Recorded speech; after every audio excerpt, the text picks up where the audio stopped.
ನಿಮ್ಮ news room ಪ್ರತಿದಿನ ರಾತ್ರಿ 9 ಗಂಟೆಗೆ.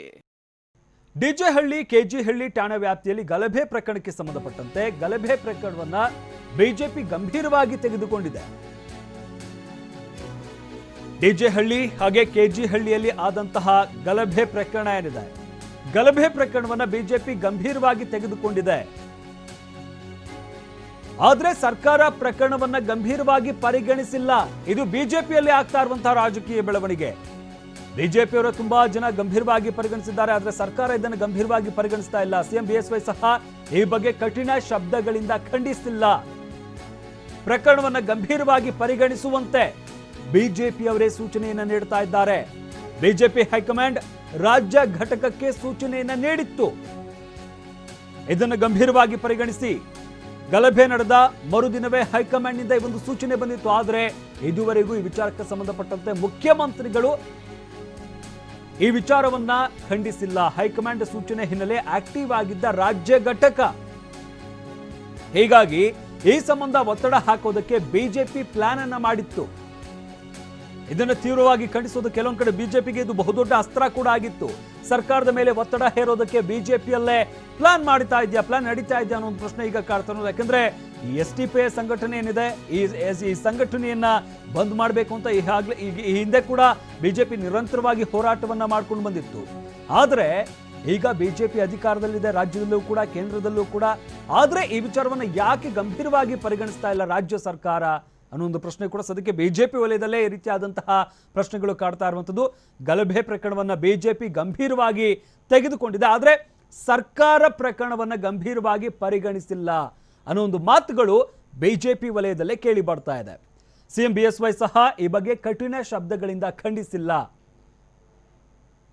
ಎಲ್ಲೊಂದು ಕಡೆ ಬಿಜೆಪಿ ಇದನ್ನ ಬಹಳವಾಗಿ ಖಂಡಿಸುತ್ತೆ, ಸರ್ಕಾರ ಇದನ್ನ ಉಗ್ರವಾಗಿ ಇದನ್ನು ವಿರೋಧ ವ್ಯಕ್ತಪಡಿಸುತ್ತೆ, ಇವರ ವಿರುದ್ಧ ಸಾಕಷ್ಟು ಕಠಿಣ ಕ್ರಮಗಳನ್ನು ತೆಗೆದುಕೊಳ್ಳುತ್ತೆ ಅಂತ ಹೇಳಲಾಗ್ತಾ ಇದೆ. ಆದರೆ ಸರ್ಕಾರದಿಂದ, ಅದರಲ್ಲೂ ಕೂಡ ಮುಖ್ಯಮಂತ್ರಿಗಳು ಈ ವಿಚಾರವನ್ನ ಕಠಿಣ ಶಬ್ದಗಳಿಂದ ಖಂಡಿಸಿಲ್ಲ ಅನ್ನೋದು ಸ್ಪಷ್ಟವಾಗಿ ಗೊತ್ತಾಗ್ತಾ ಇರುವಂತಹ ವಿಚಾರ. ಇದರ ಜೊತೆಗೆ ಬಿಜೆಪಿಯಲ್ಲಿ ಇದನ್ನ ಈ ಒಂದು ಪ್ರಕರಣವನ್ನು ಗಂಭೀರವಾಗಿ ತೆಗೆದುಕೊಂಡಿದೆ ಬಿಜೆಪಿ, ಆದರೆ ಸರ್ಕಾರ ಗಂಭೀರವಾಗಿ ತೆಗೆದುಕೊಂಡಿಲ್ಲ ಅನ್ನೋ ಒಂದು ಆರೋಪ ಬಿಜೆಪಿ ವಲಯದಲ್ಲಿ ಕೇಳಿ ಬರ್ತಾ ಇರುವಂಥದ್ದು.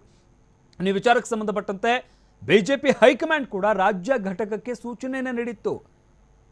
ಇದನ್ನು ಗಂಭೀರವಾಗಿ ತೆಗೆದುಕೊಳ್ಳಿ, ಇದರ ವಿರುದ್ಧ ಹೋರಾಟ ಮಾಡಿ, ಈ ಸಂಘಟನೆಯನ್ನು ಬಂದ್ ಮಾಡೋದಕ್ಕೆ ಏನೆಲ್ಲ ಸಾಧ್ಯತೆ ಇದೆ ಅದನ್ನು ನೋಡಿ.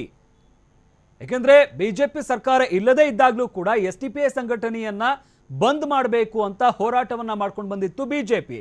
ಈಗ ಸರ್ಕಾರ ಅಧಿಕಾರದಲ್ಲಿರುವಂಥದ್ದು, ಇಷ್ಟೆಲ್ಲ ಘಟನೆ ಆಗಿದೆ, ಈ ಸಂದರ್ಭದಲ್ಲಿ ಯಾಕೆ ಸಾಧ್ಯವಾಗ್ತಾ ಇಲ್ಲ ಅಂತ ಸೂಚನೆಯನ್ನು ಕೂಡ ಕೊಟ್ಟಿತ್ತು. ಈ ಬಗ್ಗೆ ಮತ್ತಷ್ಟು ಮಾಹಿತಿ ನೀಡ್ತಾರೆ ನಮ್ಮ ಪ್ರತಿನಿಧಿ ಕಿರಣ್ ಹನಿಯಡಿಕ, ನಮ್ಮ ಜೊತೆ ನೇರ ಸಂಪರ್ಕದಲ್ಲಿ ಜಾಯಿನ್ ಆಗ್ತಾ ಇದ್ದಾರೆ. ಕಿರಣ್, ಸದ್ಯಕ್ಕೆ ಈ ಒಂದು ಗಲಭೆ ಪ್ರಕರಣಕ್ಕೆ ಸಂಬಂಧಪಟ್ಟಂತೆ ಬಿಜೆಪಿಯವರು ವಿರೋಧ ವ್ಯಕ್ತಪಡಿಸ್ತಾ ಇದ್ದಾರೆ, ಆದ್ರೆ ಸರ್ಕಾರ ಇದನ್ನ ಗಂಭೀರವಾಗಿ ಪರಿಗಣಿಸ್ತಿಲ್ಲ ಅನ್ನೋ ಒಂದು ಮಾತುಗಳು ಕೇಳಿ ಬರ್ತಾ ಇರುವಂತದ್ದು. ಯಾಕಂದ್ರೆ STPI ಸಂಘಟನೆಯನ್ನ ಬ್ಯಾನ್ ಮಾಡಬೇಕು ಅಂತ ಹಿಂದೆಯಿಂದಲೂ ಕೂಡ ಬಿಜೆಪಿ ಹೋರಾಟವನ್ನ ಮಾಡ್ಕೊಳ್ತಾ ಬರ್ತಾ ಇರುವಂತದ್ದು. ಆದ್ರೆ ಈಗ ಬಿಜೆಪಿ ಸರ್ಕಾರ ಅಧಿಕಾರದಲ್ಲಿದ್ದಂತ ಸಂದರ್ಭದಲ್ಲಿ ಇಷ್ಟೆಲ್ಲ ಘಟನೆಗಳು ನಡೆದಿದೆ, ಆದ್ರೂ ಕೂಡ ಸರ್ಕಾರ ಯಾಕೆ ಈ ವಿಚಾರವನ್ನ ಗಂಭೀರವಾಗಿ ಪರಿಗಣಿಸ್ತಿಲ್ಲ ಅನ್ನೋ ಒಂದು ಮಾತುಗಳು ಬಿಜೆಪಿ ವಲಯದಲ್ಲೇ ಕೇಳಿ ಬರ್ತಾ ಇರುವಂತದ್ದು. ಹಾಗಾದ್ರೆ ಏನ್ ಸಮಸ್ಯೆ ಆಗ್ತಾ ಇದೆ ಬಿಜೆಪಿಯಲ್ಲಿ ಅಂತ? ಶಮಂತ್, ಇಲ್ಲಿ ಬಿಜೆಪಿ ಸಹಜವಾಗಿ ಈ ಹಿಂದಿನ ಹಲವು ಘಟನೆಗಳಲ್ಲೂ ಕೂಡ STPI ಸೇರಿದಂತೆ KFD PFI ಸಂಘಟನೆಗಳ ವಿರುದ್ಧ ತೀವ್ರವಾದಂತಹ ಹೋರಾಟವನ್ನ ಮಾಡ್ಕೊಂಡು ಬಂದಿತ್ತು ಮತ್ತು ಅವುಗಳನ್ನ ನಿಷೇಧ ಮಾಡಬೇಕನ್ನುವಂತಹ ವಿಚಾರದಲ್ಲಿ ದೆಹಲಿ ಮಟ್ಟಕ್ಕೂ ಕೂಡ ಹೋಗಿ ತೀವ್ರವಾದಂತಹ ಒತ್ತಡವನ್ನು ಕೂಡ ಹೇರಿತ್ತು. ಆದರೆ ಈಗಿನ ಘಟನೆಯಲ್ಲಿ ಅಂದ್ರೆ ಡಿಜೆಹಳ್ಳಿ ಪ್ರಕರಣದಲ್ಲಿ ಬಿಜೆಪಿಗೆ ಒಂದು ಅವಕಾಶ ಇತ್ತು, ಸಾಕಷ್ಟು ಪ್ರಮಾಣದಲ್ಲಿ ಒತ್ತಡವನ್ನ ಹೇರಿ ಅಧಿಕಾರದಲ್ಲಿ ತಾನೇ ಇರುವಂತಹ ಕಾರಣಕ್ಕಾಗಿ ತಾನು ಈ ಹಿಂದೆ ಮಾಡಿದಂತಹ ಹೋರಾಟಗಳೇನಿತ್ತು ಅವುಗಳ ಉದ್ದೇಶವನ್ನ ಈಗ ಈಡೇರಿಸಿಕೊಳ್ಳುವಂತಹ ಒಂದು ಸುಲಭವಾದಂತಹ ಒಂದು ಅವಕಾಶ ಬಿಜೆಪಿಗಿತ್ತು. ಆ ಹಿನ್ನೆಲೆಯಲ್ಲೇ ಡಿಜೆಹಳ್ಳಿ ಪ್ರಕರಣ ಆದಂತ ಮರುಕ್ಷಣದಲ್ಲೇ ಬಿಜೆಪಿ ತನ್ನೆಲ್ಲಾ ಪ್ರಯತ್ನಗಳನ್ನ ಎಲ್ಲಾ ರೀತಿಯಲ್ಲೂ ಕೂಡ ಆರಂಭ ಮಾಡಿತ್ತು. ಆದರೆ ಆಡಳಿತ ಪಕ್ಷವಾಗಿ ಬಿಜೆಪಿ ಡಿಜೆಹಳ್ಳಿ ಘಟನೆಯನ್ನ ಎಷ್ಟು ಸೀರಿಯಸ್ ಆಗಿ ಪರಿಗಣಿಸಿತೋ ಅಷ್ಟು ಸೀರಿಯಸ್ ಆಗಿ ರಾಜ್ಯ ಸರ್ಕಾರದ ಕಡೆಯಿಂದ ಆರಂಭಿಕ ಹಂತದ ನಿರ್ವಹಣೆ ಆಗಲಿಲ್ಲ ಅನ್ನುವಂತಹ ಒಂದು ವಿಚಾರದಲ್ಲಿ ಬಿಜೆಪಿಗೆ ತನ್ನ ಪ್ರಯತ್ನವನ್ನ ಈಡೇರಿಸಿಕೊಳ್ಳುವಂತಹ ವಿಚಾರದಲ್ಲಿ ಒಂದಷ್ಟು ಹಿನ್ನಡೆ ಇತ್ತು. ಹಾಗಾಗಿ ಬಿಜೆಪಿಗೆ ಈಗ ಒಂದಷ್ಟು ಪಕ್ಷದ ಒಳಗಡೆ ಚರ್ಚೆ ಆರಂಭ ಆಗಿರುವಂಥದ್ದು. ಅಂದ್ರೆ ಡಿಜೆ ಹಳ್ಳಿ ಪ್ರಕರಣವನ್ನ ಆಡಳಿತ ಪಕ್ಷವಾಗಿ ಬಿಜೆಪಿ ಎಷ್ಟು ಸಮರ್ಥವಾಗಿ ಎಷ್ಟು ಸೀರಿಯಸ್ ಆಗಿ ತೆಗೆದುಕೊಳ್ತೋ ಅಷ್ಟು ಸೀರಿಯಸ್ ಆಗಿ ರಾಜ್ಯ ಸರ್ಕಾರ ತೆಗೆದುಕೊಂಡಿಲ್ಲ ಅನ್ನುವಂತ ಚರ್ಚೆ ಬಿಜೆಪಿ ಆರಂಭ ಆಗಿದೆ. ಯಾಕೆಂದ್ರೆ ಈ ಒಂದು ಪ್ರಕರಣದಲ್ಲಿ ರಾಜ್ಯ ಸರ್ಕಾರ ಪ್ರಕರಣವನ್ನ ಆರಂಭಿಕ ಹಂತದಲ್ಲಿ ನಿರ್ವಹಣೆ ಮಾಡಿದಂತಹ ವಿಚಾರ ಏನಿದೆ ಆ ವಿಚಾರದ ಬಗ್ಗೆ ಬಿಜೆಪಿಯಲ್ಲಿ ಅಷ್ಟಾಗಿ ಸಮಾಧಾನ ಇಲ್ಲ. ಯಾಕೆಂದ್ರೆ ರಾಜ್ಯ ಸರ್ಕಾರ ಬಿಜೆಪಿ ಅಂದುಕೊಂಡಂತಹ ರೀತಿಯಲ್ಲಿ ಪ್ರಕರಣವನ್ನ ಹ್ಯಾಂಡಲ್ ಮಾಡಿಲ್ಲ ಅನ್ನುವಂಥದ್ದು ಕೂಡ ಬಿಜೆಪಿಯಲ್ಲಿ ಚರ್ಚೆಯಲ್ಲಿರುವಂತಹ ಅಂಶ. ಯಾಕೆಂದ್ರೆ ಇಲ್ಲಿ ಒಂದು ಕಡೆಯಲ್ಲಿ ಈ ಒಂದು ಆರೋಪಿಗಳನ್ನ ಬಂಧನ ಮಾಡುವಂತಹ ವಿಚಾರ ಇರ್ಬೋದು, ಮತ್ತಿತರ ವಿಚಾರಗಳಲ್ಲಿ ರಾಜ್ಯ ಸರ್ಕಾರದಿಂದ ನಿರೀಕ್ಷಿತವಾದಂತಹ ಅಂದ್ರೆ ಬಿಜೆಪಿ ಯಾವ ಮಟ್ಟದಲ್ಲಿ ಕ್ರಮಗಳು ಆಗ್ಬೇಕನ್ನುವಂತ ವಿಚಾರದ ನಿರೀಕ್ಷೆ ಮಾಡಿತ್ತೋ ಅಷ್ಟು ಕಠಿಣವಾದಂತ ಮತ್ತು ಅಷ್ಟು ಉಗ್ರವಾದಂತಹ ರೀತಿಯಲ್ಲಿ ರಾಜ್ಯ ಸರ್ಕಾರ ಅದಕ್ಕೆ ಅಟೆನ್ಷನ್ ಕೊಡ್ಲಿಲ್ಲ ಅನ್ನುವಂಥದ್ದು ಬಿಜೆಪಿಯಲ್ಲಿ ಚರ್ಚೆ ಆಗ್ತಿರುವಂತಹ ಅಂಶ. ಮತ್ತೊಂದು ಕಡೆಯಲ್ಲಿ ಗೃಹ ಸಚಿವರು ಈ ಒಂದು ವಿಚಾರದಲ್ಲಿ ಅಂದ್ರೆ ಈ ಒಂದು ಘಟನೆ ಏನಿತ್ತು ಇದು ಪೂರ್ವ ನಿಯೋಜಿತ ಅನ್ನುವಂತಹ ಹೇಳಿಕೆಯನ್ನು ಕೊಟ್ಟರು. ಆ ಹೇಳಿಕೆಗೂ ಕೂಡ ಬಿಜೆಪಿಯಲ್ಲಿ ಒಂದಷ್ಟು ಆಕ್ಷೇಪ ವ್ಯಕ್ತವಾಗಿದೆ. ಬಿಜೆಪಿ ಹೈಕಮಾಂಡ್ ನಿಂದ ಕೂಡ ಆ ಒಂದು ಹೇಳಿಕೆ ಆಕ್ಷೇಪ ವ್ಯಕ್ತವಾಗಿದೆ. ರಾಜ್ಯ ಸರ್ಕಾರವಾಗಿ ಮತ್ತು ಗೃಹ ಸಚಿವರಾಗಿ ಇಂತಹ ಒಂದು ಘಟನೆ ನಡೆದಂತ ಸಂದರ್ಭದಲ್ಲಿ ಪೂರ್ವ ನಿಯೋಜಿತ ಅನ್ನುವಂಥ ಹೇಳಿಕೆಯನ್ನು ಮೊದಲೇ ಕೊಟ್ಟು ಬಿಡುವಂಥದ್ದು ಎಷ್ಟು ಸರಿ ಅನ್ನುವಂತಹ ಒಂದು ಆಕ್ಷೇಪ ಕೂಡ ಬಿಜೆಪಿಯಲ್ಲಿ ವ್ಯಕ್ತವಾಗಿದೆ. ಇದರ ಜೊತೆಗೆ ಇಲ್ಲಿ ಬಿಜೆಪಿ ಅಂದುಕೊಂಡಂತಹ ರೀತಿಯಲ್ಲಿ ರಾಜ್ಯ ಸರ್ಕಾರದ ಸ್ಪಂದನೆ ವ್ಯಕ್ತವಾಗದಂತಹ ಕಾರಣಕ್ಕಾಗಿ ಬಿಜೆಪಿ ಮಾಡ್ತಾ ಇದ್ದಂತಹ ಹೋರಾಟ ಏನಿತ್ತು ಮತ್ತು ಈ ಒಂದು ವಿಚಾರದಲ್ಲಿ ತನಗೆ ರಾಜಕೀಯವಾಗಿ ಮೈಲೇಜ್ ಪಡೆದುಕೊಳ್ಳುವಂತಹ ರೀತಿಯಲ್ಲಿ ಮಾಡ್ತಿದ್ದ ಪ್ರಯತ್ನ ಏನಿತ್ತು ಅದಕ್ಕೆ ಬಿಜೆಪಿಯ ನಿರೀಕ್ಷಿತವಾದಂತಹ ಫಲ ಸಿಗಲಿಲ್ಲ.